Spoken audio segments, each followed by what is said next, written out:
Bonjour, bienvenue dans ce nouvel entretien de naturopathie, en compagnie bien sûr de mon ami Alain Tardif, donc directeur de l'Académie européenne de médecine naturelle. Tout à fait. Une école qui marche très très bien d'ailleurs. Une école de naturopathie, qui est très en vogue.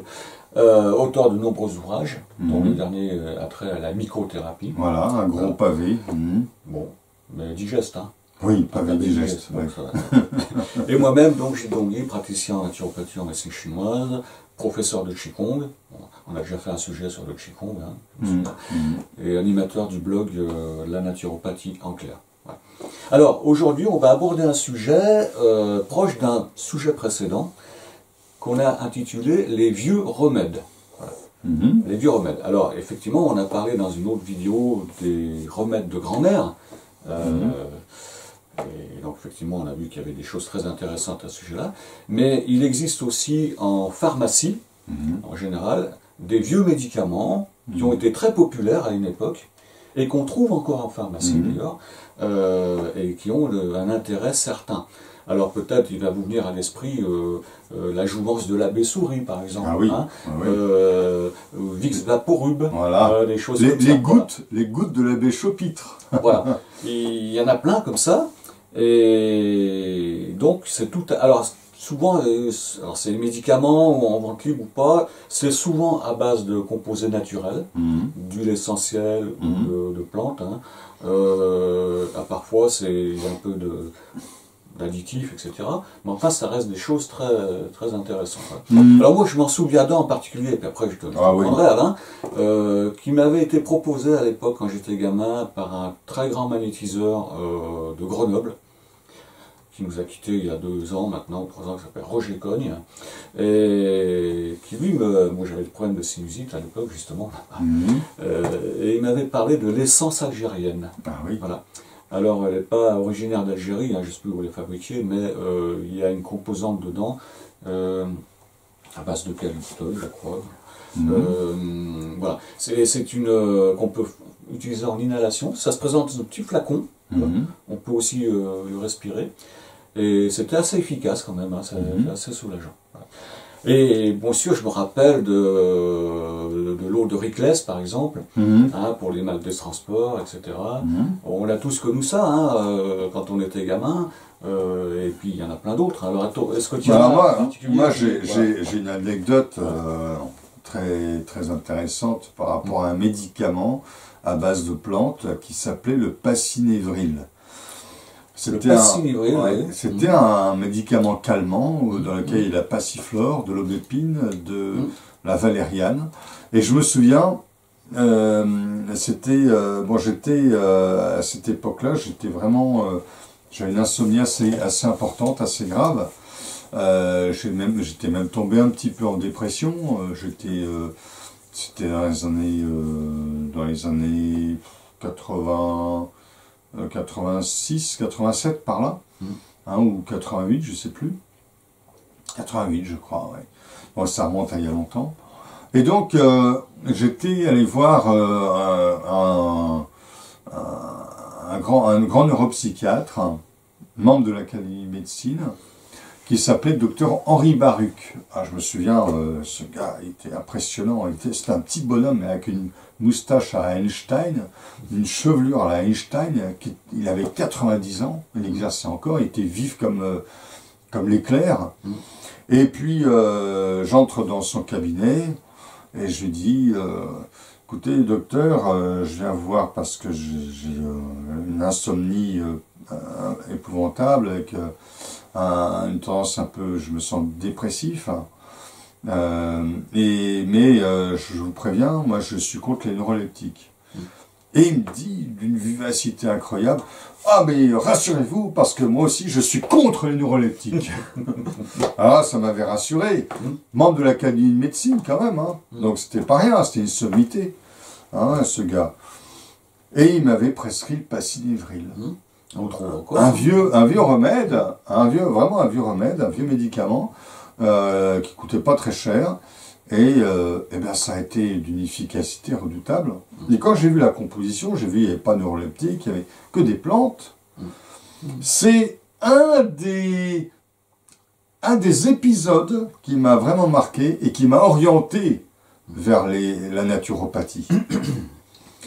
Et qui m'a orienté vers la médecine naturelle, vers la phytothérapie. Donc, quelque part, quand je suis allé voir ce médecin, ça a été presque fondateur pour moi, dans mon esprit, de l'orientation vers laquelle je devais me diriger. Hein? Voilà, donc vous voyez, c'est une anecdote sur un vieux remède, mais en même temps, qui m'a fait tilt, qui m'a éclairé sur l'intérêt des médecines douces. Hein? Dans les vieux remèdes, on trouve le fameux charbon de Belloc. Ah oui, hein, qui est un très bon assainissant intestinal, hein, un antipoison aussi, hein, si c'est bien utilisé. Voilà. Donc tout ça, on n'y pense pas toujours, mais bon, on trouve en pharmacie encore le charbon de Belloc, bien sûr. en poudre ou en gélule d'ailleurs. Hein, voilà. Donc ça, c'est quelque chose à... Donc ça, c'est pour les intestins, entre autres. Hein. Les ballonnements, les choses comme ça. Les ballonnements, voilà. D'ailleurs, il y a aussi le smecta, hein, qui est un... Oui, c'est de l'argile blanche. Ouais, c'est l'argile blanche, en fait. Oui, hein, c'est un vieux médicament. C'est tout à fait respectable. Voilà, le smecta, qui est intéressant en cas d'acidité estomacale, acidité digestive. Les diarrhées. Voilà, pour les diarrhées. Oui, tout à fait. Hein, c'est un remède... Mais il y a aussi... alors, j'ai oublié le nom. Il y a... comment ça s'appelle, il y a un remède à base de probiotiques aussi, qu'on trouve en pharmacie. Qui n'est pas associé à du charbon, justement, carbolevure. Alors, il y a carbolevure, mais je ne pensais pas celui-là. Je pensais à un autre remède que j'ai utilisé, moi, quand je partais en Inde, par exemple. Une gélule de ce produit-là, quand on a une diarrhée, eh bien, ça réglait la diarrhée. Hein, c'était très intéressant. Donc, des vieux médicaments, il y en a énormément, en fait. Hein. Bah oui, moi, Et en plus, ils ont un avantage, ils ne sont pas chers. Oui, ils sont relativement bon marché. Alors moi j'en ai. Alors c'est peut-être pas vraiment un médicament, mais le cachou la jaunie. Ah bah. Parce que c'est un bon antiseptique oui. aussi des voies digestives. Pour la laine. Et c'est à base de réglisse. La réglisse est un régulateur du transit intestinal. Voilà. On peut l'utiliser aussi par rapport aux aftes. Exactement. Voilà. Donc le cachou, on en trouve très facilement. C'est très vieux. Hein, c'est le pharmacien la jaunie, je crois qu'il avait mis ça au bout. Oui. Voilà. Mais je vais vous dire un truc qui va vous surprendre. Vous savez que le Coca-Cola, à l'origine, c'est une préparation médicinale. Ouais, c'était un pharmacien corse. Imaginez-vous, un pharmacien corse qui avait inventé le Coca-Cola. Hein, alors, est-ce que à l'origine c'était vraiment quelque chose d'intéressant? Parce que le Coca-Cola n'a pas très bonne réputation. Réputation. C'est quand même un antidiarrhéique, hein, même encore actuellement. Moi, je connaissais un médecin dans les années 80 qui conseillait le Coca-Cola. À petite dose médicinale. Comme antidiarrhéique astringent.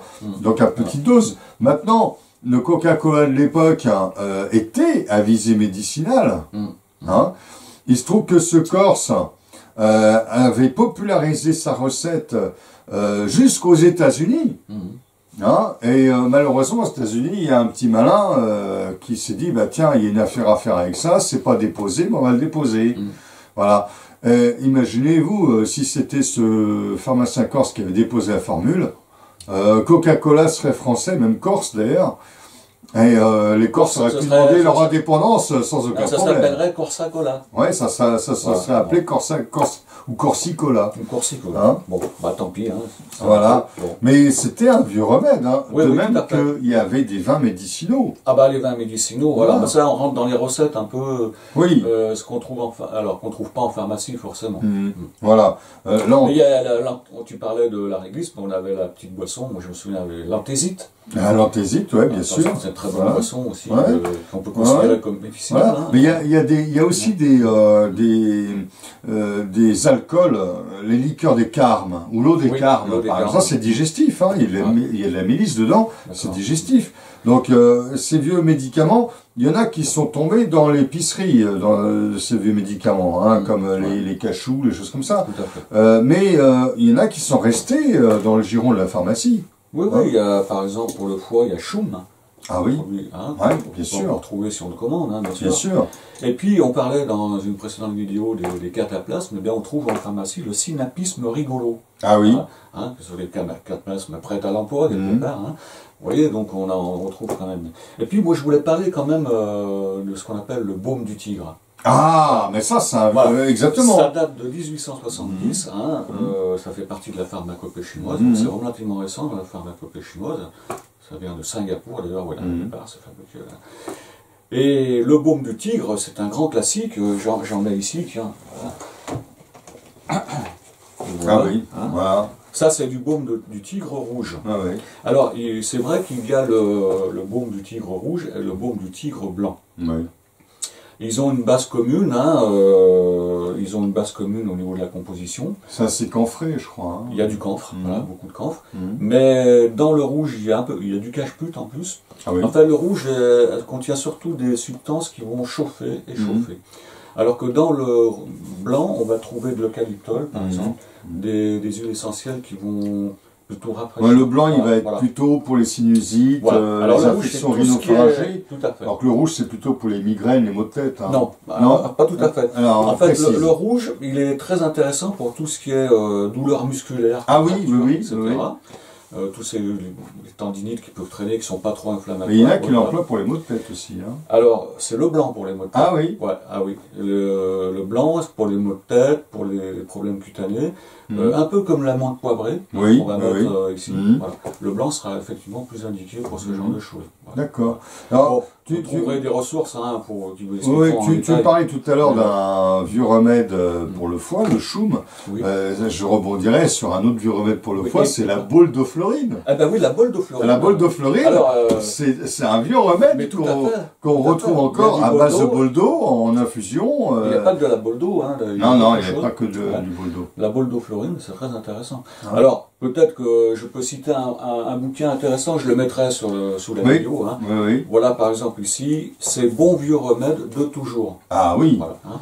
C'est quel est l'auteur? Alors, c'est aux éditions Solar. Oui. Carole Ardouin et Sabine Janin. Voilà. Ah oui. Et là, vous avez plus de 60 remèdes. Vous allez trouver le borostyrol, vous allez trouver la pastille Valda. Ah bah la Valda, bien sûr, c'est connu. Le Réni, le Synthol. Ah, le Synthol, bien sûr. Est-ce qu'on retrouve le Pulmol? Ça existe encore, le Pulmol? Oui, mais il n'y est pas là dans la liste. Le Pulmol, c'est un vieux remède aussi. On a le Zan. Pour les voir les voies pulmonaires. Ah oui, le Zan, bien sûr. Voilà, le Réglis. Voilà. Les Pastivix. Mistocil.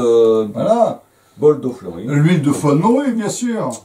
L'huile de foie de morue, pour la croissance de l'enfant, riche en vitamine D. Voilà.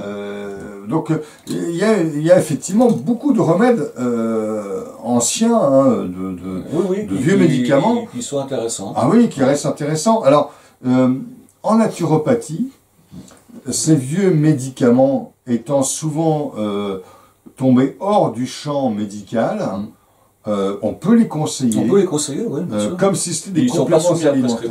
Non, ils ne sont pas soumis à prescription. Alors bien sûr, il y a quand même des vieux médicaments qui restent médicaments, qui ne sont pas soumis à prescription, qui ne sont pas remboursés, mais quand même qui sont considérés comme des médicaments. Oui. Alors ceux-là, nous ne pouvons pas les conseiller. Mais il y a des vieux médicaments qui sont tombés, le Zan par exemple, ou l'huile de foie de morue. Même le choum, enfin, je ne sais pas si c'est un statut de médicament. Mais enfin, voilà. Qu'on peut conseiller, nous, comme naturopathe. C'est en vente libre, donc. Voilà. Mais ici, il y en a un, par exemple, qui est sur ordonnance, c'est l'huile goménolée. Ah oui. Ouais. L'huile goménolée. Les ORL, moi je connais un ORL qui conseille. Qui conseille l'huile goménolée. C'est à base de niaouli. Ah oui. Voilà. Mais c'est sur ordonnance. C'est pas remboursé, mais c'est sur ordonnance. Voilà. Bon. Eh ben... Voilà. Alors donc finalement, il y a 2 investissements à faire si vous êtes intéressé, parce qu'on a parlé des remèdes de grand-mère. Vous pouvez acheter un bouquin ou 2 sur les remèdes de grand-mère. Il y a des ressources internet aussi. Oui, le fameux groupe Facebook sur les remèdes de grand-mère. Voilà. Hein, on mettra le lien peut-être. Oui, qui possède, on mettra le lien, qui possède quand même, il y a 60 000 abonnés. Hein, Et puis, vous pouvez aussi avoir à côté de ça, on a fait le distinguo parce que les remèdes de grand-mère, on achète, c'est des recettes, hein, etc. Là, on a carrément des produits qui sont packagés, etc. eh ben, vous pouvez acheter ce livre, par exemple. Il y en a d'autres, hein, j'en ai un autre là sous le coude, je les mettrai en lien dans la vidéo, sous la vidéo. Et je voulais en profiter pour parler de ça, parce qu'on avait parlé du fluor dans une précédente vidéo. Ah oui. Et un des rares dentifrices sans fluor qu'on trouve dans les magasins, les grandes surfaces, c'est celui-là. Je fais un peu de pub, mais tant pis. C'est Dans ta vie. Voilà. D'accord. Et dans ta vie, tu n'en trouveras pas d'autres comme ça. Ouais. Mais après, vous savez... Et sinon, il y a un magasin bio. Ouais, vous avez des dentifrices en magasin bio. Mais celui-là, on le trouve en grande surface. Voilà, chez Logona, par exemple, ou Cattier, qui font des dentifrices sans fluor. Pour une fois, je fais de la pub pour les grandes surfaces, mais c'est parce que si vous êtes pressé, vous n'avez pas le temps d'aller en magasin bio, vous pouvez en trouver un sans fluor. Voilà. Ok. Bien, eh ben, je crois qu'on a fait le tour du sujet, enfin... Oh, on n'aura jamais fait le tour, bases, mais on a quand même abordé des produits emblématiques. Et surtout, on espère que ça vous donnera envie de creuser le sujet et de découvrir tous ces vieux remèdes, et précédemment même on a parlé de ces recettes de grand-mère, pour votre plus grand bien, bien sûr.